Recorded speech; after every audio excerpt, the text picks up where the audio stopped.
الحمد لله رب العالمين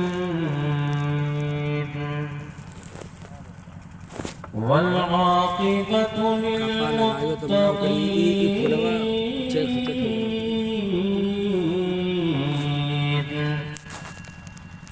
والصلاة والسلام على رسوله سيد المرسلين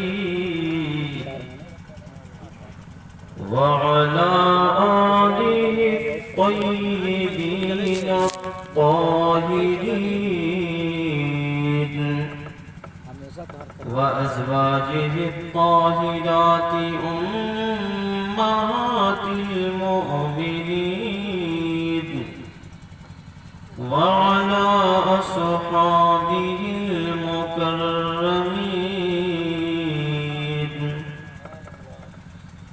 وعلينا معهم أجمعين. أما بعد فأعوذ بالله من الشيطان الرجيم. بسم الله الرحمن الرحيم.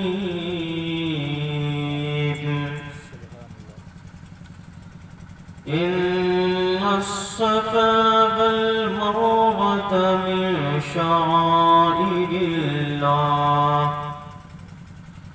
فمن حج البيت أو اعتمر فلا جناح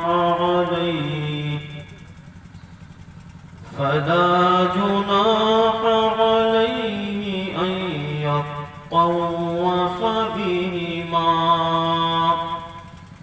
ومن تطوع خيرا فإن الله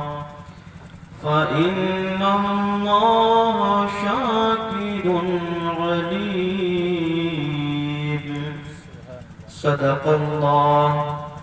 صدق الله مولانا العظيم وبلغنا رسوله النبي الأمين الكريم ونحن على ذلك لمن الشاهدين والحمد لله رب العالمين. آئیے ہم اور آپ عقیدت و محبت کے ساتھ گنبد خضرا میں آرام فرمانے والے آقا، لمبے لمبے ہاتھوں سے بھیک دینے والے داتا،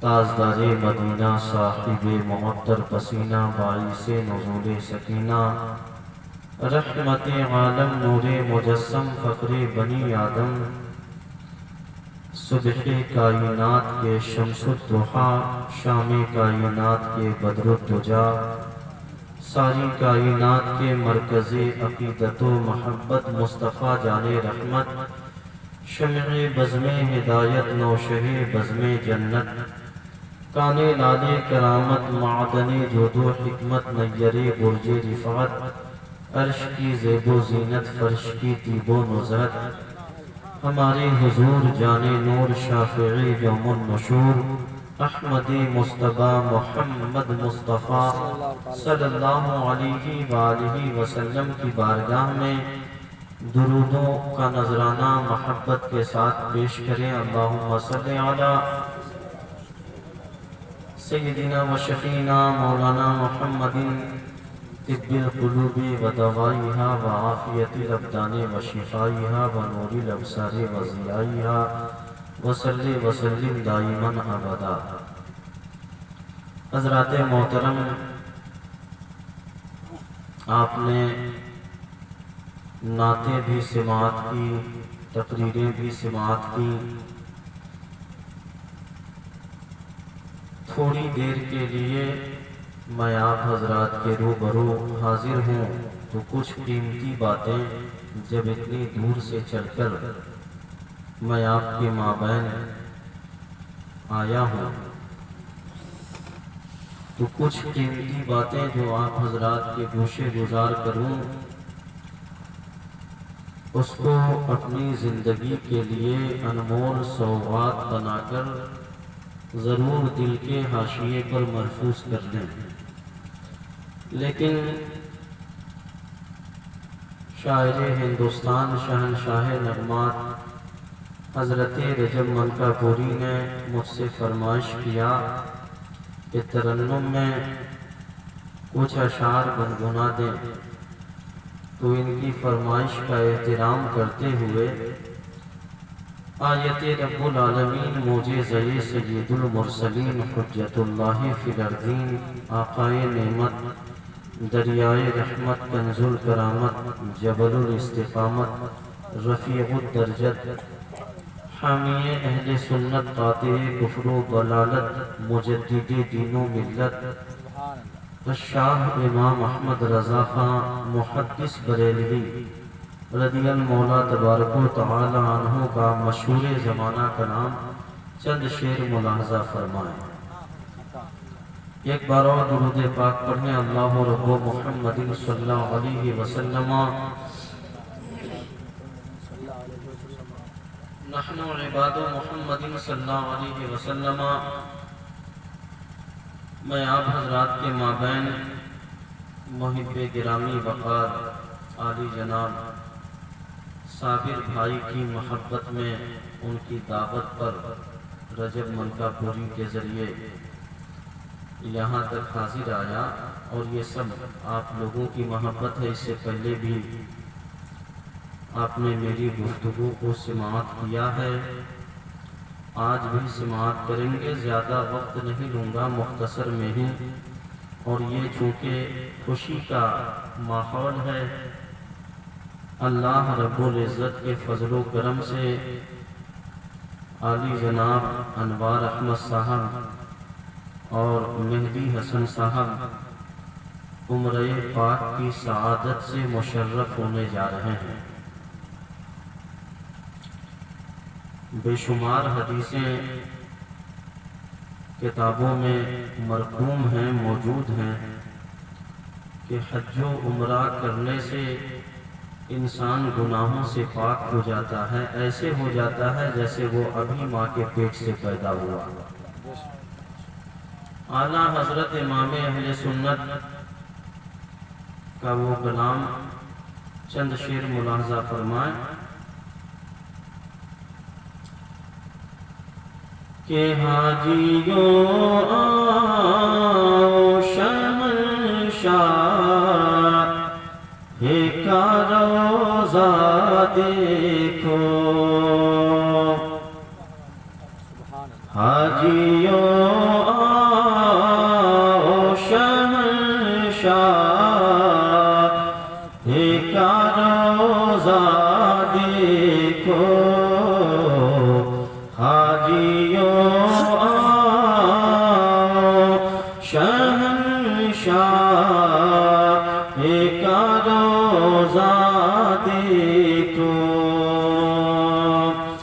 حاجیوں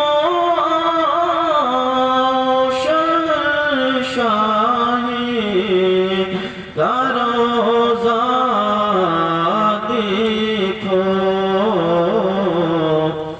ارے کعبہ تو دیکھی چونکہ کعبے کا کعبہ دیکھو، حاجیوں آؤ شہنشاہ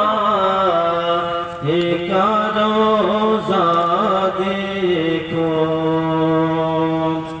اور امام اہل سنت ارشاد فرماتے ہیں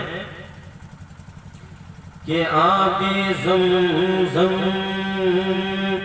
تو پیا خوبی بجھائی پیاسے، آب زمزم تو پیا خوبی بجھائی پیاسے، آب زمزم تو پیا خوبی بجھائی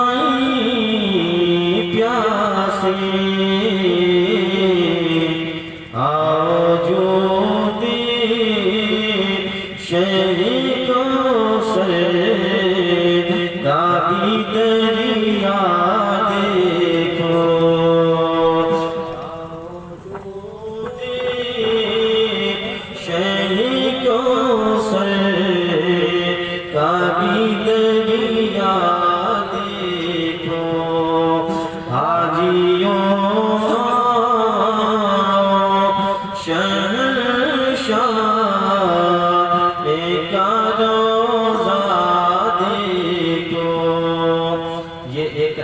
عاشق کا کلام پیش کر رہا ہوں جنہوں نے حج بیت اللہ کے موقع پہ لکھا تھا، اور اتنے بڑے عاشق صادق اعلیٰ حضرت کہ جب حج کے موقع پہ تشریف لے گئے تو کسی شاعر نے اس زمانے میں گنبد خضرا کے بالکل سامنے کھجوروں کا 2 درخت تھا جو گنبد خضرا کی طرف جھکا ہوا تھا، تو اس نے ایک شعر لکھا اس کی نقشہ کشی کرتے ہوئے، حاضر ہیں پیڑ یوں درے آقا کے سامنے، حاضر ہیں پیڑ یوں درے آقا کے سامنے، مجنون ہو جیسے خیمہ لیلا کے سامنے، مجنون ہو جیسے خیمہ لیلا کے سامنے۔ یعنی اس کے کہنے کا یہ مطلب تھا کہ یہ دونوں کھجوروں کے پیڑ حضور کی گنبد خضرا کی طرف ایسے جھکے ہیں جس طریقے سے مجنون جو ہے لیلا کے خیمے کے سامنے، لیلا کے گھر کے سامنے جھکا ہوا ہوا ہے۔ اعلیٰ حضرت کے پاس لے جا کر دکھایا، کہا حضور میں نے اس کی نقشہ کشی کی ہے، ذرا ملاحظہ فرمائیں کیا میرا شعر صحیح ہے کہ نہیں، اچھا ہے کہ نہیں۔ تو اعلیٰ حضرت کا عشق دیکھیے، امام اہل سنت فرماتے ہیں میرے نبی کے گنبد خضرا کی شان یہ ہے کہ کائنات کے ذرے ذرے کی بات الگ ہے، نبی کے گنبد خضرا کے سامنے عرش الہی بھی مقام و مرتبے کو نہیں پا سکتا، عرش اعظم سے بھی افضل ہے یہ روضہ۔ یہ گنبد خضرا ہے، اس زمین سے، اس مٹی سے میرے نبی کا جسم نازلی لگا ہوا ہے۔ اور یاد رکھیے گنبد خضرا کو نبی کونین صلی اللہ علیہ وسلم کے جسم نازلی سے نسبت ہونے کی وجہ سے وہ عرش اعظم سے بھی افضل ہے۔ اس کا ذکر شیخ محقق علامہ عبدالحق محدث دہلوی علیہ رحمت الرضوان جو ہندوستان میں علم حدیث لے کر تشریف لائے، انہوں نے بھی اپنی کتاب مدارج النبوہ شریف میں فرمایا، اور اس کا ذکر اور بھی بہت سی معتبر کتابوں میں ہے کہ حضور سرور کائنات صلی اللہ علیہ وسلم کی تربت اطہر دنیا ہی نہیں بلکہ عرش اعظم سے بھی افضل ہے۔ تو میرے دوستو، اعلیٰ حضرت نے فرمایا کہ آپ نے پہلا مصرع تو ٹھیک لکھا، حاضر ہے پیڑ یوں درے آقا کے سامنے، لیکن دوسرا مصرع صحیح نہیں ہے۔ خیمہ لیلا کی کیا حقیقت ہے میرے نبی کے گنبد پاک کے سامنے؟ کہا حضور پھر اس کی اصلاح فرما دیجئے۔ تو اعلیٰ حضرت نے لکھا کہ یوں کیجئے، حاضر ہے پیڑ یوں درے والا کے سامنے، قدسی ہوں جیسے عرش معلا کے سامنے، جیسے فرشتوں کی نورانی جماعت عرش معلا کے سامنے کھڑی ہو، اسی طریقے سے میرے نبی کے گنبد خضرا کے سامنے یہ دونوں پیڑ جھکے ہوئے ہیں۔ اور گنبد خضرا کی عظمت وہ ہے کہ صبح و شام نبی کے گنبد پاک کے پاس حضور کے گنبد پاک کی زیارت کے لیے 70,000 ملائکہ تشریف لاتے ہیں، اور زندگی میں جنہیں ایک بار موقع ملتا ہے دوبارہ موقع نہیں دیا جاتا۔ وہ گنبد خضرا جس کی عظمت پر 1000 جانیں قربان، وہ گنبد خضرا جس کے بارے میں اعلیٰ حضرت عظیم البرکت ارشاد فرماتے ہیں کہ یہ وہ گنبد خضرا ہے کہ غور سے سن تو رضا کعبے سے آتی ہے صدا، میری آنکھوں سے میرے پیارے کا روضہ دیکھو۔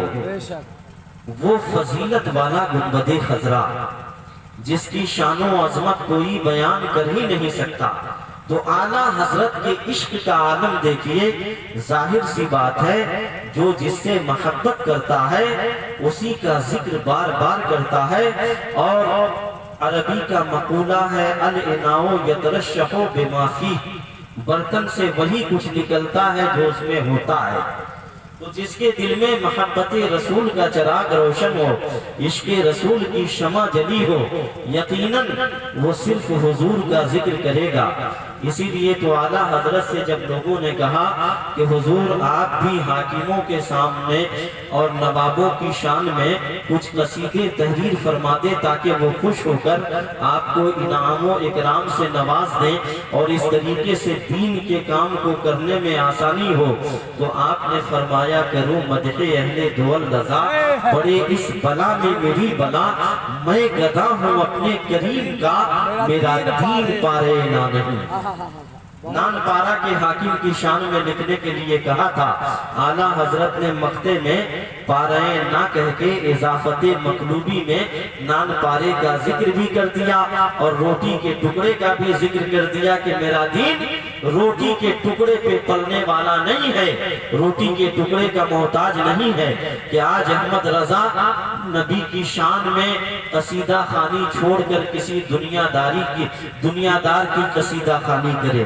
یہ اعلیٰ حضرت کا عشق، جبھی تو اعلیٰ حضرت فرماتے ہیں اگر میرے جگر کے دو ٹکڑے کر کے دیکھو تو ایک پر لا الہ الا اللہ اور دوسرے پر محمد الرسول اللہ صلی اللہ علیہ وسلم لکھا ہوا ملے گا۔ تو میرے دوستو، اسی امام محمد رضا کا لکھا ہوا یہ کلام میں پیش کر رہا ہوں کہ حاجیوں شہنشاہ کا روضہ دیکھو، زیر میزان بملے خوبے کرم کے چھینٹے، زیر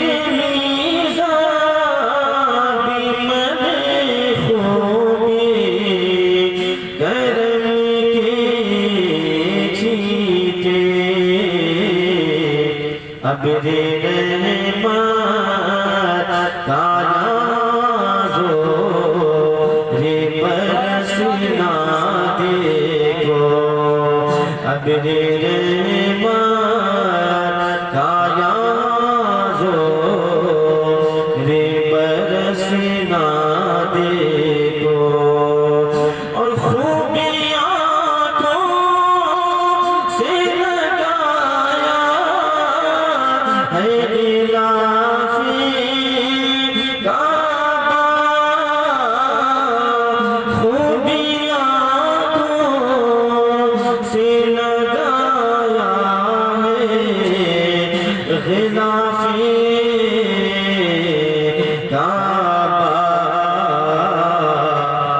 قصر محبوب کے پردے کا بھی جلوہ دیکھو، قصر محبوب کے پردے کا بھی جلوہ دیکھو۔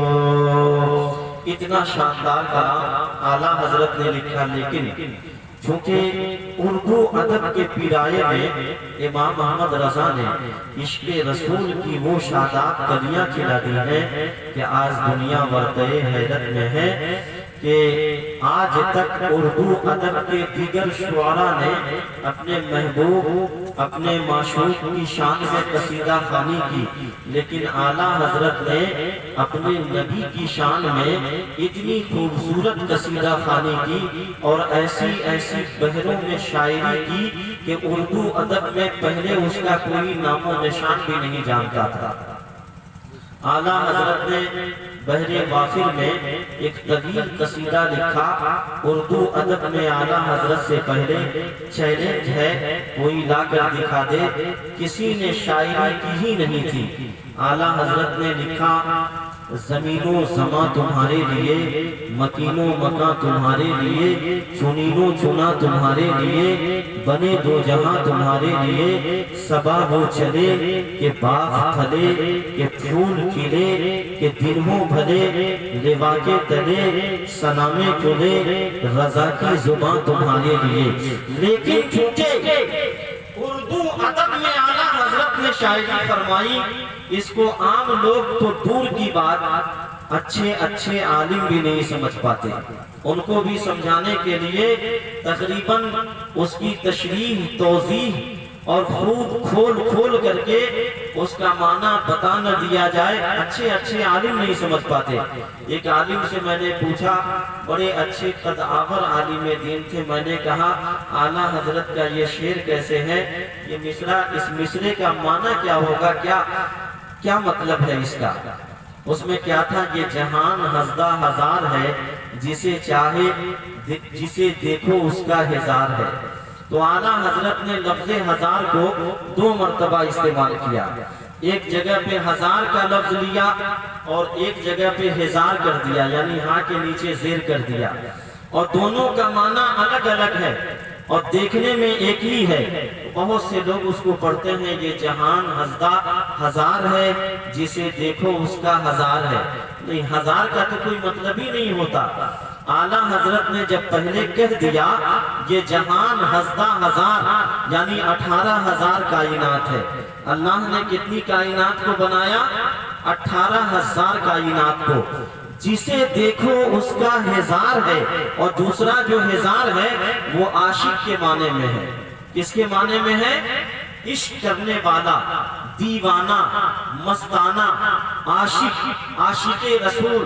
تو اعلیٰ حضرت نے یعنی ان کے اندر اردو ادب کا ایسا جذبہ اور ایسی صلاحیت تھی کہ اعلیٰ حضرت نے جو شاعری فرمائی ہے، عوام کی بات تو چھوڑ دیجئے، خواص بھی سمجھنے سے قاصر ہے۔ وہ شاعری ہے اعلیٰ حضرت کی۔ تو اعلیٰ حضرت کا شعر جب بھی سنیے، سمجھنے کی کوشش مت کیجئے، سبحان اللہ کہیے، اس لیے کہ اتنا سمجھ لیجئے کہ ایسے عاشق کا لکھا ہوا ہے کہ جس کے قصیدہ خوانی کا ایک مصرع جو ہے بارگاہ رسالت صلی اللہ علیہ وسلم کی محبت سے لبریز نظر آتا ہے۔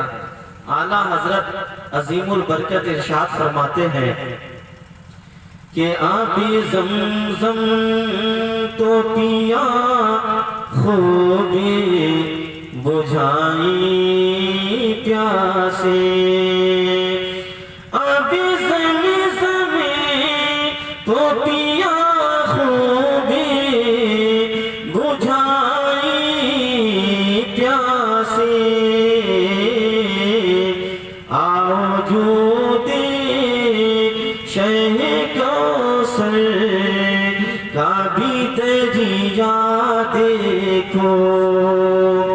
دیکھیے، مکہ مکرمہ کی عظمت پوری دنیا میں مسلم ہے۔ دنیا کا کوئی بھی مومن مکہ کی عظمت سے انکار نہیں کر سکتا، اس لیے کہ وہ خدا کا گھر ہے، وہ اللہ تعالی کا گھر ہے۔ مکہ افضل ہے، بزرگی والا ہے، مقام و مرتبہ والا ہے، لیکن جب میرے نبی مکہ کی سرزمین پر بیت آمنہ میں پیدا ہوئے تو عبد المطلب کی نگاہوں نے دیکھا خانہ کعبہ حضرت آمنہ کے گھر کی طرف جھکا ہوا تھا، خانہ کعبہ بیت آمنہ کی طرف جھکا ہوا تھا، اور کعبۃ اللہ سے آواز آ رہی تھی، عبد المطلب جلدی جا، تیرے گھر محمد رسول اللہ صلی اللہ علیہ وسلم تشریف لے آیا۔ اللہ کا آخری پیغمبر نبی کونین تیرے گھر میں تشریف لے آئے۔ اس وقت حضرت عبد المطلب کعبۃ اللہ کا طواف فرما رہے تھے، طواف کعبہ میں مشغول تھے، اور خانہ کعبہ جھکا ہوا تھا بیت آمینہ کی طرف۔ اعلیٰ حضرت نے فرمایا حاجیوں آؤ شہنشاہ کا روضہ دیکھو، کعبہ تو دیکھ چکے، کعبے کا کعبہ دیکھو، لیکن اعلیٰ حضرت کے زمانے میں لفظ شہنشاہ پہ بھی اعتراض ہوا، اور کچھ لوگوں نے کہا، بہت سے لوگوں کا یہ خیال تھا کہ لفظ شہنشاہ کا اطلاق صرف اللہ کی ذات پر کیا جا سکتا ہے، اس کے علاوہ کسی کے ساتھ یہ لفظ جائز نہیں ہے۔ کیا کہا؟ شہنشاہ کا معنی پہلے سمجھ لیجئے۔ شہنشاہ کا معنی ہے بادشاہوں کا بادشاہ۔ کیا معنی ہے؟ بادشاہوں کا بادشاہ۔ لہٰذا ان لوگوں نے کہا، ایک جماعت نے کہا کہ لفظ شہنشاہ کا اطلاق صرف اللہ رب العزت کے لیے کیا جا سکتا ہے، اس کے علاوہ کسی کے لیے جائز نہیں ہے۔ اعلیٰ حضرت نے پوری کتاب لکھ کر قرآن و حدیث کی روشنی میں پہلی مرتبہ دنیا اسلام میں تہلکہ مچا دیا اور بتا دیا کہ اللہ تبارک و تعالیٰ کے فضل و کرم سے اس کے محبوب کو بھی شہنشاہ کہا جا سکتا ہے۔ تو میرے دوستو، اعلیٰ حضرت نے اپنے اشعار میں بھی ذکر کیا، اور اس دور میں پھر علماء کے مابین اختلاف پیدا ہوا کہ آخر مکہ افضل کے مدینہ افضل، مکہ افضل ہے یا مدینہ افضل ہے؟ تو اعلیٰ حضرت امام اہل سنت رضی اللہ تبارک و تعالی عنہ نے ایک شعر میں جواب دیا، جبکہ تمام لوگوں کے درمیان یہ بات مسلم تھی اور سب جانتے ہیں۔ علماء کا ایک طبقہ یہ کہہ رہا تھا کہ مکے میں اگر ایک نیکی کرو تو ایک نیکی کا ثواب 1,00,000 نیکی کے برابر ملتا ہے، مدینے میں ایک نیکی کی جائے تو ایک نیکی کا ثواب 50,000 نیکیوں کے برابر ہے، لہٰذا مکہ افضل ہے۔ دوسرے گروہ نے کہا کہ سنو، مکے میں 1,00,000 نیکی تو ایک نیکی کا ثواب ایک نیکی کا ثواب 1,00,000 کے برابر ہے، لیکن ایک گناہ کا عذاب بھی 1,00,000 گناہ کے برابر ہے۔ لیکن مدینہ یہ وہ مقدس سرزمین ہے کہ جہاں ایک نیکی کرو ثواب 50,000، لیکن عذاب زیادہ نہیں، صرف ایک ہی گناہ کا عذاب تمہیں دیا جائے گا، اس لیے کہ یہاں رحمت للعالمین موجود ہیں، یہاں راحت العاشقین موجود ہیں، یہاں نبیوں کے نبی موجود ہیں، رسولوں کے رسول موجود ہیں، طٰہٰ و یاسین موجود ہیں، رحمت للعالمین کی جلوہ گری ہے۔ تو میرے دوستو، اعلیٰ حضرت سے جب پوچھا گیا آپ کیا کہتے ہیں، تو اعلیٰ حضرت فرماتے ہیں طیبان سہی افضل مکہ ہی بڑا زاہد، مکہ ہی بڑا زاہد، ہم عشق کے بندے ہیں، کیوں بات بڑھائی ہے؟ ارے ہم عاشق رسول ہیں، ہمارے دل میں عشق رسول کا چراغ روشن ہے، یہ وہ عشق رسول ہے کہ اے عشق تیرے صدقے جلنے سے چھوٹے سستے، جو آگ بجھا دے گی وہ آگ لگائی ہے۔ میں نے عشق رسول کی وہ آگ اپنے دل میں روشن کر لی ہے کہ یہ آگ جہنم کی آگ کو بجھا دے گی۔ اعلیٰ حضرت کے زمانے میں پھر پوچھا گیا تھا کہ قرآن افضل ہے یا رسول افضل ہے؟ اعلیٰ حضرت سے پہلے علامہ ابن عابدین شامی نے جواب دیتے ہوئے کہا تھا کہ یہ مسئلہ ایسا ہے کہ یہاں خاموشی میں ہی نجات ہے، زبان پہ توقف اختیار کرنا ہی بھلائی کا سامان ہے، لیکن اعلیٰ حضرت کے پاس جب یہ مسئلہ آیا تو آپ نے فرمایا کہ یہاں مسئلہ دن کے اجالے کی طرح واضح ہے۔ کہا وہ کیسے؟ کہا وہ ایسے کہ اگر کہ قرآن سے مراد وہ قرآن ہے جس کی ہم تلاوت کرتے ہیں، اس کا کاغذ مراد ہے، اس کی روشنائی مراد ہے، اس کی طباعت مراد ہے، تو یقیناً دنیا کی تمام چیزوں سے میرے نبی کی ذات افضل ہے۔ اور اگر قرآن سے وہ قرآن مراد ہے جو لوح محفوظ پہ مرقوم ہے، تو اللہ تبارک و تعالیٰ کی کتاب سے افضل دنیا کی کوئی چیز ہو ہی نہیں سکتی۔ تو میرے دوستو فیصلہ اعلیٰ حضرت نے اس طریقے سے فرمایا۔ اس زمانے میں جب کرنسی نوٹ کے مسائل پہ گفتگو آئی، جب بات چھڑی، بحث چھڑ گئی، تو اس وقت اعلیٰ حضرت نے مقصود کتاب لکھا کفل الفقیہ الفاہم فی احکام قرطاس الدراہم، اور لکھ کر کے واضح فرما دیا کہ کرنسی نوٹ وہ اپنی جیب میں رکھ کر نماز پڑھ سکتے ہیں یا نہیں پڑھ سکتے۔ امام عشق و محبت نے صاف طور پہ واضح فرما دیا کہ پڑھ سکتے ہیں۔ اب میرے دوستو جن مسائل پر حضور کی ذات پہ حملہ کرنے کی کوشش کی گئی، اعلیٰ حضرت نے اس کا بھرپور جواب دیا۔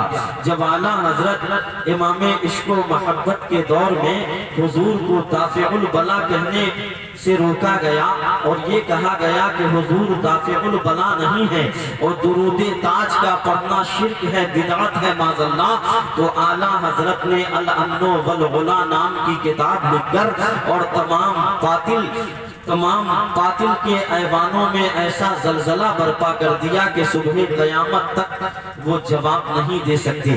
اعلیٰ حضرت کے زمانے میں علم غیب پہ اعتراض ہوا تو اعلیٰ حضرت نے الدولۃ المکیہ بالمادۃ الغیبیہ مکہ شریف میں لکھ کر کے اور حق ادا کر دیا عشق رسول کا۔ میں جانتا ہوں کہ وقت زیادہ ہو چکا ہے اور آپ سننا نہیں چاہتے، اور جب ماحول ایسا ہو تو نہ سنانے والے کو مزہ آتا ہے اور نہ سننے والے کو مزہ آتا ہے۔ جب نیند کا خمار اس کے اوپر چڑھا ہو تو چاہے حیدرآبادی بریانی لا کے کیوں نہ دیجیے، وہ کیسے کھائے گا؟ اس لیے بے جان پرندوں پر ہم وار نہیں کرتے، مرجھائے ہوئے پھولوں سے ہم پیار نہیں کرتے، اور کہنے کا مطلب طوفان نوح لانے سے اے چشم کیا فائدہ، دو اشک ہی بہت ہیں اگر کچھ اثر کرے۔ ہم جو ہیں یہ چاہتے تھے کہ کچھ باتیں آپ حضرات کے گوشے گزار کر دیں، حالانکہ گنتی کے گنے چنے چند افراد ہیں، لیکن ہم نے کبھی افراد کو نہیں دیکھا، میدان بدر میں بھی ہماری تعداد صرف 313 تھی، لیکن ہزاروں کفار و مشرکین پہ غالب آ گئی تھی۔ اور اسلامی فتوحات، اسلامی جنگوں کی روداد اٹھا کر دیکھیے، تاریخ کے پنوں کو پلٹ کر کے دیکھیے، اہل اسلام کبھی اہل باطل کے سامنے سرنگوں نہ ہوئے تھے اور نہ کبھی ہوں گے، لیکن شرط یہ ہے کہ اللہ کا جو ارشاد ہے وَأَنْتُمُ الْعَالُونَ إِن كُنْتُم مُؤْمِنِينَ، تم ہی دنیا میں کامیاب رہو گے، لیکن شرط یہ ہے کہ سچے مومن بن جاؤ، شرط یہ ہے کہ سچے مومن بن جاؤ۔ اور اسی آیت کریمہ کو علامہ اقبال نے اپنے ایک شعر میں بڑے اچھے انداز میں پیش کیا کہ قدرتیں پھر ساتھ ہوں، فطرتیں آزاد ہوں، شرط بس اتنی سی ہے مسلم تو بن جائے کوئی۔ یقیناً اگر آج ہمارے اندر ایمان کی طاقت پیدا ہو جائے تو ہم سمندر میں بھی قدم ڈالے تو سمندر راستہ دے دے، آگ کے دریا میں اگر کود جائیں تو آج بھی ہو جو براہیم سا ایمان پیدا، آگ کر سکتی ہے انداز گلستاں پیدا۔ آج بھی آگ کا آتش کدا یقیناً گلزار بنتا ہوا نظر آئے گا، لیکن کب؟ جب ہمارے اندر ایمان کی طاقت موجود ہو، جب ہم ذکر نبی اور ذکر خدا، ذکر رسول سے اس قدر منحرف ہو چکے ہیں کہ ہمیں دنیا کی تمام چیزوں سے پیاری ہماری جان ہے، ہماری نیند ہے، ہماری دولت ہے، تو ہم کہاں سے کامیاب ہو سکتے ہیں؟ ارے دیکھو فاروق اعظم نبی کی بارگاہ میں ہے، آقا نے فرمایا اے عمر دنیا کی کس چیز سے تم سب سے زیادہ محبت کرتے ہو؟ کون سی چیز سب سے زیادہ تمہیں پیاری ہے؟ فاروق اعظم سوچنے لگے، سوچتے سوچتے حضرت عمر کی عقل نے کہا، ذہن نے کہا، دماغ نے کہا، عمر ہر آدمی تو اپنی جان سے بھی زیادہ محبت کرتا ہے۔ کہا یا رسول اللہ مجھے اپنی جان پیاری ہے۔ تو آقا نے فرمایا کہ عمر ابھی تیرا ایمان مکمل نہیں ہوا۔ اب حضرت عمر سوچنے لگے کہ آخر وہ کون سی چیز ہے جسے سب سے زیادہ محبت کی جاتی ہے، جس سے سب سے زیادہ محبت کرنے کا حکم ہے۔ حضرت عمر کے دل نے کہا، عشق نے کہا، اے عمر جان ہے عشق مصطفیٰ، روز فضو کرے خدا، جس کو وہ درد کا مزہ نازے دوا اٹھائے کیوں۔ اعلیٰ حضرت نے اپنے انداز میں پیش کیا۔ حضرت عمر کہنے لگے یا رسول اللہ جان بھی تو آپ ہی کی امانت ہے۔ یا رسول اللہ آپ نہ ہوتے تو نہ یہ جان ہوتی نہ یہ جہان ہوتا، وہ جو نہ تھے تو کچھ نہ تھا، وہ جو نہ ہو تو کچھ نہ ہو، جان ہے وہ جہان کی جان ہے تو جہان ہے۔ یا رسول اللہ مجھے سب سے زیادہ آپ کی شخصیت سے، آپ کی ذات سے محبت ہے، آپ کی ذات سے پیار ہے۔ تب حضور نے فرمایا الآن یا عمر، اے عمر اب تیرا ایمان مکمل ہو گیا۔ تو یہ نبی کی محبت ہے۔ لیکن میرے دوستو آج تو ہمارا اور ہمارے معاشرے کا یہ حال ہے، سماج اس قدر ظلمتوں کی کال کوٹھری میں جا چکا ہے، معاشرہ اس قدر جو ہے غلط روی کا شکار ہو چکا ہے کہ آج انسان نمازوں سے دور ہے، قرآن کی تعلیمات سے دور ہے، اپنے بچوں کو عالم کوئی بنانا نہیں چاہتا، حافظ قرآن بنانے سے لوگ ڈرتے ہیں کہ بچہ کمائے گا کیسے۔ اس طریقے کا ماحول جو ہے آج ہماری قوم نے پیدا کیا۔ آج اگر آپ اپنے عالموں کی قدر کرتے، ان کی عزت کرتے، ان کو جو مقام اسلام نے دیا، قرآن نے دیا، آپ نے دیا ہوتا، ان کی تنخواہیں آپ نے صحیح طور پہ دی ہوتی، تو خدا کی قسم آج ہر مومن اپنے بچے کو جو ہے عالم دین بناتا، حافظ قرآن بناتا۔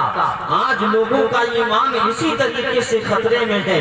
انسان سوچ میں پڑا ہوا ہے کہ اگر اپنے بچے کو عالم بناؤں گا، حافظ بناؤں گا، تو اتنی مہنگائی کے دور میں 5,000 10,000 میں وہ اپنا پیٹ پالے گا یا اپنے بچوں کا پیٹ پالے گا۔ اب بتاؤ ایسے عالم میں جو ہے عذاب الہی کا نزول نہیں ہوگا تو کیا آسمان سے من و سلوہ اور مائدہ نازل ہوگا؟ نہیں۔ میرے دوستو اپنی روش کو بدلو، اپنے علماء کی قدر کرو، امام کی عزت کرو، علماء دین کو وہ اہمیت دو جو اسلام اور قرآن نے دیا ہے، اور دین سے خود بھی جڑو، اپنے بچوں کو بھی جوڑو، تاکہ تمہاری دنیا بھی کامیاب ہو، آخرت بھی کامیاب ہو۔ اب میں زیادہ وقت نہیں لوں گا، پھر انشاءاللہ زندگی نے وفا کیا تو ہماری آپ کی ملاقات ہوگی۔ یہیں پہ بات ختم کرتا ہوں، پڑھ لیجئے استغفر اللہ ربی من کل ذنب واتوب الیہ، لا الہ الا اللہ محمد رسول اللہ صلی اللہ تعالی علیہ وسلم۔ پھر انشاءاللہ کسی اچھے ماحول میں ہماری اور آپ کی ملاقات ہوگی۔ یہاں صرف حاضری کی غرض سے میں حاضر ہو گیا تاکہ آپ لوگوں سے ملاقات ہو۔ اللہ تبارک و تعالی آپ سب کو دیندار بنائے، دین اور صراط مستقیم پہ مضبوطی کے ساتھ مسلک اعلیٰ حضرت پہ گامزن رہنے کی توفیق عطا فرمائے۔ آمین ثم آمین یا رب العالمین۔